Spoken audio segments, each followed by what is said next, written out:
आकाशवाणी संबलपुर आंचलिक खबर पढ़ुचन तर्पण कुमार प्रधान। जुहार पहला मुखिया खबर। समृद्ध ओडिशा गठन हो पारे विकसित भारत लगी श्रेष्ठ अवदान हेबा कहले राष्ट्रपति। सप्तदश विधानसभा के कले संबोधन।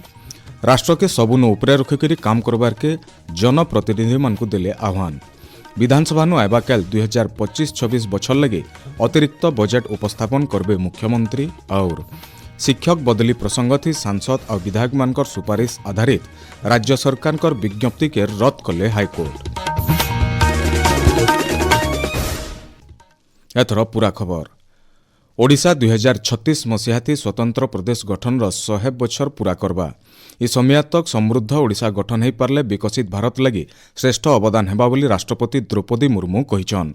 सप्तदश विधानसभार शीतकालीन अधिवेशन के आज संबोधित करी राष्ट्रपति कहिछन, भारत आज विज्ञान, महाकाश विज्ञान, प्रजुक्ति विद्या, कृत्रिम बुद्धिमत्ता बगैर क्षेत्र थी बहुत आगे बढ़ी पारिछे।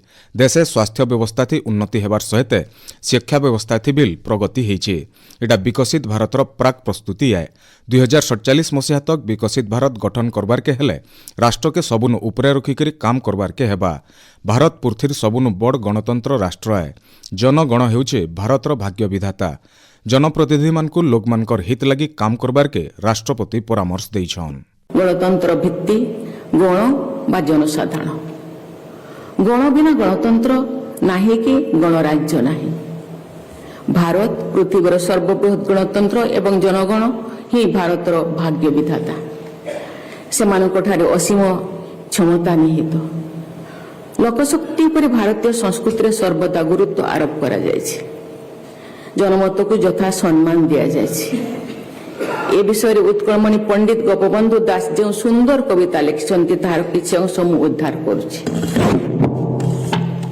प्रजा लागी कले प्रजापति सृष्टि, प्रजा लागी इंद्र कले जलवृष्टि, प्रजा लागी उदे रवि शशि तारा, प्रजा लागी बहे शत नदी धारा, प्रजा लागी राज्य प्रजार शासन, जुगे जुगे यह शास्त्रर कथन।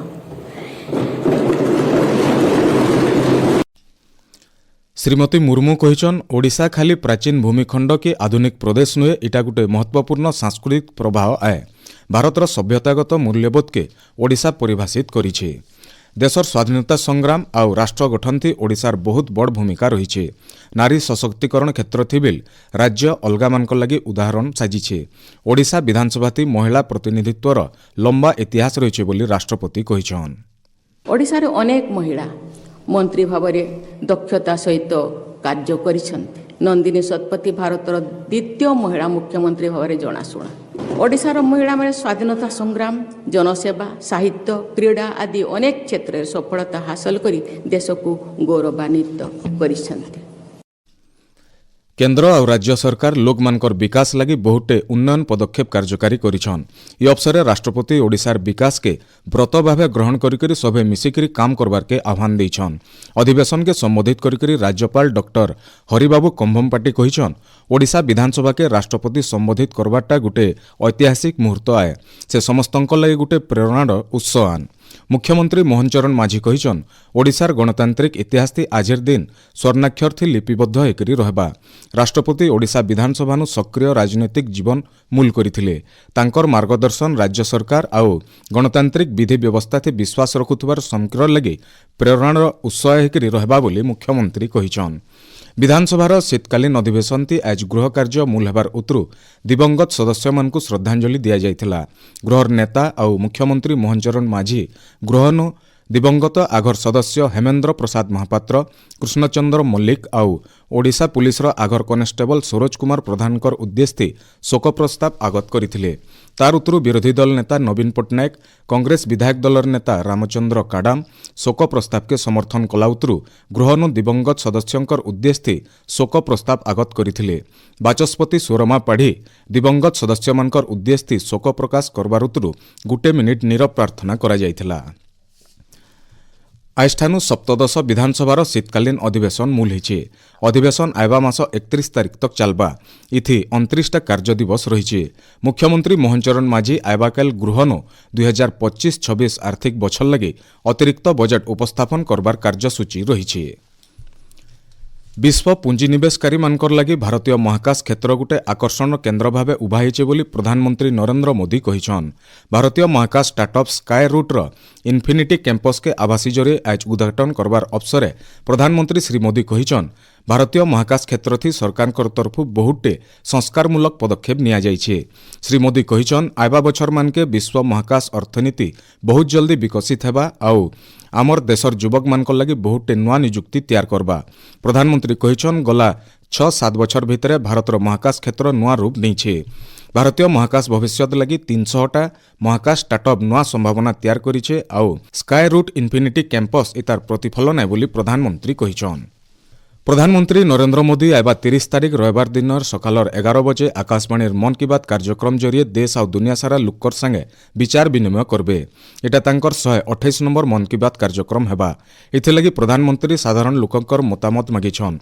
लोके नमो आप और माई गव पोर्टाल थी सेमानकर मतामत दे पारबे।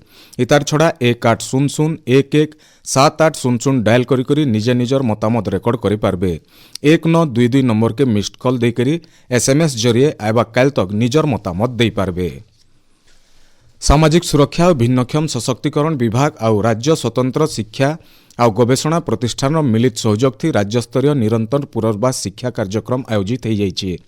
भुवनेश्वर लोकसभा भवन सम्मिलन कक्ष होइतबार कार्यक्रम थी सामाजिक सुरक्षा और भिन्नक्षम सशक्तिकरण विभाग मंत्री नित्यानंद गंड मुख्य अतिथि भावे जोग देकरी छुआ मानकर पहलानु ठीक भावे जतन और चिकित्सा करागले से मानकर भिन्नक्षमता के आयत करा जाय पारबा बोली कहिछन। भिन्नक्षम लोक सहायता उपकरण जुगाबार सेमानकर जीविका थी साहाज आउ सचेतनता कार्यक्रम बागिर भिन्न भिन्न पदक्षेप हाथ के निया जायकरी सेमानकु आत्मनिर्भर करबार लगी सरकार चेष्टा जारी रखिछन बोली मंत्री श्री गंड कहिछन। आपण माने खबर सुनुछन आकाशवाणी संबलपुर केन्द्रनु। शिक्षक बदली बाबदे संसद सदस्य और विधायक मानकर सुपारिश के नाई ग्रहण करा जाय बोली ओडिशा हाईकोर्ट कहिछन। एंता सुपारिश असंवैधानिक आय बोली कहबार सहित हाईकोर्ट इ बाबदे सरकारी विज्ञप्ति के रद्द करिछन। सेआडे विज्ञप्ति आधार थी एब तक बदली होइतबार शिक्षक शिक्षयित्री इ शिक्षा बछर से सेबार तक सेही जगानो काम करबार लगी हाईकोर्ट तांकर राय थी स्पष्ट करिछन। शिक्षा बछर से सेबार उतरु बदली होइतबार शिक्षक शिक्षयित्री निजर आघर जगह के फिरबार लगी हाईकोर्ट निर्देश दैछन। 15 जन शिक्षक शिक्षयित्री को बदली करबार लगी सांसद और विधायक माने सुपारिश करबे बोली गला मे मासे राज्य सरकार तरफ विज्ञप्ति बाहरीथिला। इतार वैधता के चैलेंज करी ओडिशा हाईकोर्ट नु आगत होइतबार गोटे मामलार विचार करी हाईकोर्ट इ निर्देश दैछन। सारा राज्य आइबा मासर 1 तारिख नु घरोई बस चलाचल बंद निष्पत्ति के घरोई मालिक संघ प्रत्याहार करिछे। परिवहन विभाग संगे संघर गोटे प्रतिनिधि मंडली आलोचना उतरु बंद डाकरा प्रत्याहार करबार के संघ तरफु निष्पत्ति निया जाइछे। पुलिस जांच व्यवस्था लागू न हे बोली परिवहन विभाग प्रतिश्रुति दैथबार संघ कहिछे। संबलपुर गंगाधर मेहर विश्वविद्यालय के जातीय मूल्यांकन और मान्यता परिषद नाक तरफु ए ग्रेड मान्यता मिली। गला अगस्ट 15 तारिख नाक टीम विश्वविद्यालय गस्त करथिले और विश्वविद्यालय स्थिति परखिथिले। बौद्ध जिला शिशु सुरक्षा विभाग और राज्य महिला शिशु कल्याण विभाग तरफु जिलापालकर कार्यालय सद्भावना गृहनु राष्ट्रीय पोष्य संतान मास उपरे गोटे सचेतनता कार्यक्रम हो जाइछे। जिलापाल विभूतिभूषण नायक मुख्य अतिथि भावे जोग देकरी कार्यक्रम के उद्घाटन करिछन। इ अवसर पोष्य संतान सचेतनता रथ के जिलापाल उद्घाटन करिछन। इ रथ जिलार कंटामाल हरबंगा और बौद्ध ब्लॉगर भिन्न भिन्न गाँ बुलिकरी लोक सचेतन करबा। मक्सिर मासर गुरुवार 4 नंबर पाली थी सुवर्णपुर जिलार घरे घरे आज माँ लक्ष्मींकर पारंपरिक पूजा करा जाइछे। महिला माने लक्ष्मी पुराण पाठ करी परिवार सुख समृद्धि कामना करिछन। बेलबुड़िया भिन्न भिन्न गाँ नु कलाकार मानकर तरफु लक्ष्मी पुराण गीतिनाट्य परिवेशन हेबा बोली आमर संवाददाता जनैछन। नुआपड़ा शहर के भालू माने पशि आसुछन। भालू माने शहर भिन्न भिन्न कार्यालय बैंक पाखे बुलुथबार देखबार के मिली। जंगल विभाग तरफु सेमानकु सुरक्षित जगह के खेदबार चेष्टा उतरु भी बार बार शहर मुहा होउछन। राज्यर भिन्न भिन्न जगान तापमात्रा कमबार थी लागिछे। भुवनेश्वर आंचलिक पाणीपाग विज्ञान केन्द्र सूचना अनुसार आइबा 2 दिन भितर तापमात्रा आहुरी 2 नु 3 डिग्री तक कमबार संभावना रहिछे। आइबा 24 घंटा भितर सुंदरगढ़ झारसुगुड़ा कंधमाल और कोरापुट जिल्लानो बहलिया कोहड़ी हेबा बोली सतर्क सूचना जारी करा जाइछे। शेषे मुख्य खबर फेर गए। समृद्ध ओडिशा गठन हो पारे विकसित भारत लगी श्रेष्ठ अवदान हेबा कहले राष्ट्रपति। सप्तदश विधानसभा के कले संबोधन। राष्ट्र के सबुन उपरे रखिक काम करबार के जनप्रतिनिधि मान को देले आह्वान। विधानसभा आयबा काल 2025-26 बछर लगे अतिरिक्त बजेट उपस्थापन करबे मुख्यमंत्री और शिक्षक बदली प्रसंग थी सांसद और विधायक मानकर सुपारिश आधारित राज्य सरकार विज्ञप्ति के रद्द कले हाईकोर्ट। आज आंचलिक खबर एनु शेष हला। जुहार।